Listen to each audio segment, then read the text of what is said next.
Hello students, welcome back to my YouTube channel. SS 2025 or result ঘোষণা কৰাৰ আগতেই আহি গল তোমালোকৰ কাৰণে এটা গুৰুত্বপূৰ্ণ নোটিছ। এই নোটিছখনত কি কোৱা হৈছে মই তোমালোকক ধুনীয়াকৈ বুজাই দিম আৰু তোমালোকৰ কি কৰিব লাগিব হেতু মই মোবাইলত দেখুৱাই দিম। টেনচন কৰিব নালাগে, জাস্ট তাৰাহুৰা নকৰি ভিডিওটো সম্পূৰ্ণৰূপে চাবা কাৰণ বহুত দৰকাৰী ভিডিও। ৰিজাল্টৰ পাছত তোমালোকৰ কিন্তু পাছত পস্তাব লাগিব, সেইকাৰণে ৰিজাল্টৰ আগতেই এইখিনি কাম এতিয়া কৰিবলৈ বোৰ্ডে তোমালোকক জনাইছে। গতিকে ভিডিওটো স্কিপ নকৰাকৈ সম্পূৰ্ণৰূপে চাবা আৰু যিমান পাৰা ভিডিওটো শ্বেয়াৰ কৰি দিবা কাৰণ সকলোৱে ৰিজাল্টৰ আগত এইখিনি কাম কৰাটো মেণ্ডেটৰী। তো বোৰ্ডৰ তৰফৰ পৰা অহা নোটিফিকেশ্যনটো তোমালোকে হয়তো স্ক্ৰীনত দেখা পাইছা। এই নোটিফিকেশ্যনখনত কি কোৱা হৈছে মেইন কথাটো মই তোমালোকক কৈ দিম, গোটেইখিনি মই নপঢ়োঁ।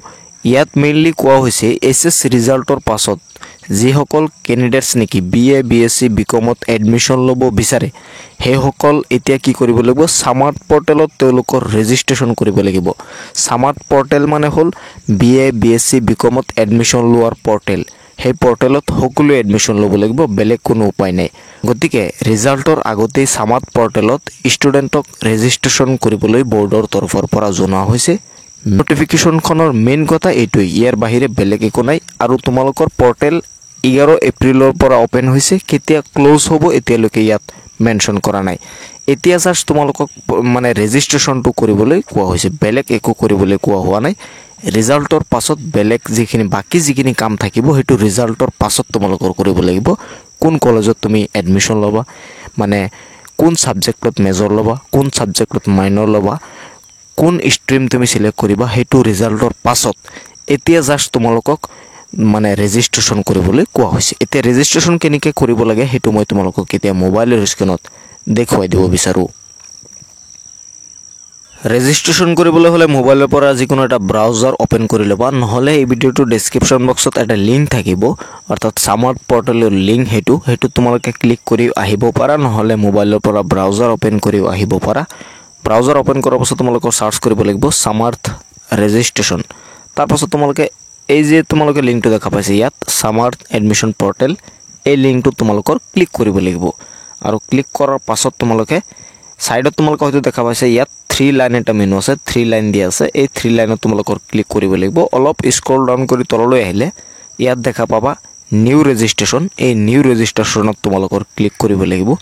এই নিয়মটো প্ৰিভিয়াছ ইয়াৰতো আছিল, যোৱাবাৰো ৰিজাল্টৰ আগতেই ষ্টুডেণ্টক এনেকুৱা কৰিবলৈ দিয়া হৈছিল, কিন্তু বহুত ষ্টুডেণ্টে মানে ৰিজাল্টৰ আগত ৰেজিষ্ট্ৰেশ্যন কৰা নাছিল। তাৰপাছত ৰিজাল্ট দিয়াৰ পাছত যেতিয়া এডমিশ্যনৰ সময় আহিল তেতিয়া তেওঁ বহুত প্ৰব্লেম ফেচ কৰিব লগা হৈছিল।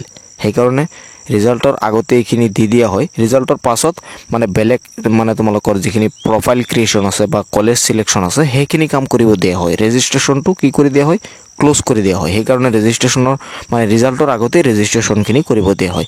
গতিকে এইটো মেণ্ডেটৰী হিচাপে লৈ পেলাই তোমালোকে গুৰুত্ব সহকাৰে কৰিব লাগিব। যদি তুমি নোৱাৰা তেনেহ'লে যোনে পাৰে তাৰ ওচৰত যাবা, সি কৰি দিব, কোনো ধৰণৰ টেনশ্যন নাই।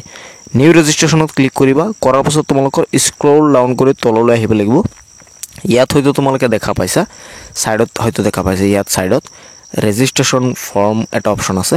এইখিনিত তোমালোকৰ কি কৰিব লাগিব, যিখিনি ষ্টাৰ মাৰ্ক দিয়া আছে সেইখিনি তোমালোকৰ মেণ্ডেটৰী ফিল আপ কৰিব লাগিব। ইয়াত হয়তো দেখা পাইছা applicant's full name as per class 10-12 marksheet.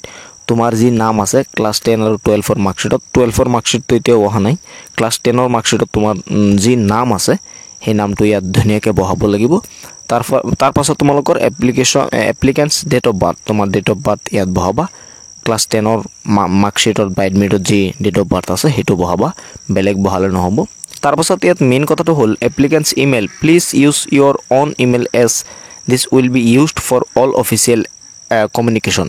ইয়াত যিটো ইমেইল তুমি দিবা সেই ইমেইলটো কিন্তু তোমালোকৰ মানে এক্টিভ থকা ইমেইল থাকিব লাগিব, তোমাৰ মোবাইলত থকা ইমেইলটো থাকিব লাগিব, যিটো নেকি এক্টিভ থাকে। ইমেইলটো কিন্তু মাষ্ট তোমালোকৰ দিব লাগিব। তাৰপাছত ইমেইলটো আকৌ ইণ্টাৰ কৰিব লাগিব দ্বিতীয় অপশ্যনত, ৰি ইণ্টাৰ এপ্লিকেণ্টছ ইমেইল এড্ৰেছ। তাৰপাছত এটা পাছৱৰ্ড বনাবা তোমাৰ নিজৰ ইচ্ছামতে এই পাছৱৰ্ডটো কিন্তু তোমালোকৰ লিখি ৰাখিব লাগিব মানে মনত ৰাখিব লাগিব যেনেকৈ মানে তুমি লিখি ৰাখা বা স্ক্ৰীনশ্বট পাই ৰাখা বা তুমি মানে যেনেকৈ হোক তোমালোকৰ মনত ৰাখিব লাগিব কাৰণ পৰৱৰ্তী সময়ত এই পাছৱৰ্ডটো কামত আহিব তোমালোকৰ লগইন কৰাৰ সময়ত তাৰপাছত ৰিএণ্টাৰ পাছৱৰ্ড আকৌ সেই পাছৱৰ্ডটো বহাবা যিটো পাছৱৰ্ড ওপৰত বহাইছা সেইটো আকৌ ইয়াত ৰিএণ্টাৰ কৰি দিবা তাৰপাছত মোবাইল নম্বৰটো দিবা এক্টিভ মোবাইল নম্বৰ দিবা যিটো মোবাইলত নেকি SMS আহে কল আহে এক্টিভ আছে সিম সেই মোবাইল নম্বৰটো দিবা তাৰপাছত ৰিএণ্টাৰ মোবাইল নম্বৰ আকৌ সেই মোবাইল নম্বৰটো এণ্টাৰ কৰি ইয়াত কেপচা কোড যেটো দিয়া থাকিব সেই কেপচা কোডটো বহাই দিবা কেপচা কোড সকলোৰে কাৰণে বেলেগ বেলেগ হ'ব কেপচা কোডটো বহাই দিয়াৰ পাছত তোমালোকে ৰেজিষ্টাৰত জাষ্ট ক্লিক কৰি দিবা ৰেজিষ্টাৰত ক্লিক কৰি দিয়াৰ লগে লগে তোমাৰ ডিটেইলছখিনি যিখিনি আছে সেইখিনি এই সামাৰ্ট পৰ্টেলত ভেৰিফাই হৈ যাব অৰ্থাৎ ৰেজিষ্টাৰ্ড হৈ যাব তাৰ পাছত যেতিয়া ৰিজাল্ট দিব আৰু তুমি কলেজ সিলেক্ট কৰিব লাগিব প্ৰফাইল ক্ৰিয়েট কৰিব লাগিব তেতিয়া তোমাৰ সেই মোবাইল নম্বৰ বা পাছৱৰ্ড দি পেলাই লগইন কৰি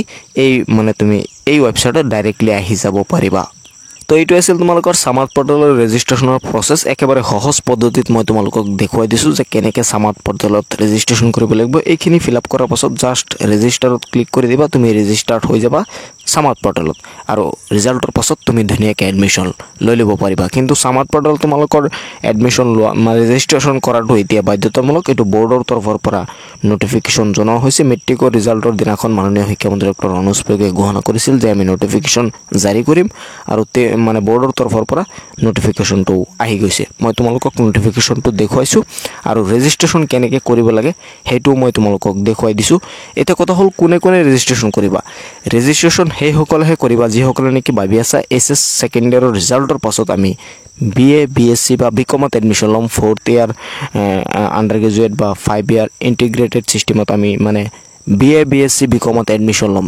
জেনেৰেল আমি পঢ়িম বেলেগ আমি ডিপ্ল'মা নকৰোঁ বা MBBS নকৰোঁ ইঞ্জিনিয়াৰিং নকৰোঁ আমি BA BSc BCom পঢ়িম সেইসকলৰহে এডমিশ্যনটো ল'ব লাগিব ইয়াত ৰেজিষ্ট্ৰেশ্যনটো কৰিব লাগিব বাকী যিসকলে ভাবি আছে মই কোচিং কৰিম বা আমি BA BSc BCom নপঢ়োঁ নীট কৰিম JEE কৰিম সেইসকলৰ ইয়াত ৰেজিষ্ট্ৰেশ্যন নকৰিলেও চলিব কোনো ধৰণৰ প্ৰব্লেম নাই কিন্তু BA BSc BComত এডমিশ্যন লোৱাসকলে কৰিবই লাগিব আৰু এই ৰেজিষ্ট্ৰেশ্যনৰ কোনো লাষ্ট ডেট নাই এতিয়ালৈকে কোনো ধৰণৰ লাষ্ট ডেট তেওঁলোকে দিয়া নাই তুমি এতিয়াৰ পৰা ৰেজিষ্ট্ৰেশ্যন কৰিব পাৰিবা ৰিজাল্টৰ পাছত তোমালোকৰ প্ৰফাইল ক্ৰিয়েট কৰিব লাগিব সেইটো পৰৱৰ্তী সময়ত মই তোমালোকক পাৰিলে দেখুৱাই দিম কেনেকৈ কি কৰিব লাগে এতিয়া কি কৰিব লাগে জাষ্ট এইখিনি মই তোমালোকক দেখুৱাইছোঁ এইখিনি কৰিলে তোমালোকৰ এনাফ বাকি একো কৰিব নালাগে ভিডিঅ'টো এতিয়া শ্বেয়াৰ কৰি দিবা যাতে সকলোৱে চাব পাৰে কাৰণ এইটো বহুত দৰকাৰী বহুত এই ভিডিঅ'টো শ্বেয়াৰ কৰি দিবা যাতে সকলোৱে চাব পাৰে এইটো সিৰিয়াসলি তেওঁলোকে ল'ব পাৰে বহুতে হয়তো এইটো সিৰিয়াসলি নল'ব সিৰিয়াসলি নল'লে কিন্তু তুমি পাছত বিপদত পৰিবা সিৰিয়াসলি লৈ পেলাই এই ৰেজিষ্ট্ৰেশ্যনটো ৰিজাল্টৰ আগতে কৰি ল'বা একেবাৰে সহজ পদ্ধতিত দেখুৱাই দিছোঁ ইয়াৰ বাহিৰে আৰু বেলেগ কোনো উপায় নাই তোমালোকে এনেকৈ কৰিব লাগিব জাষ্ট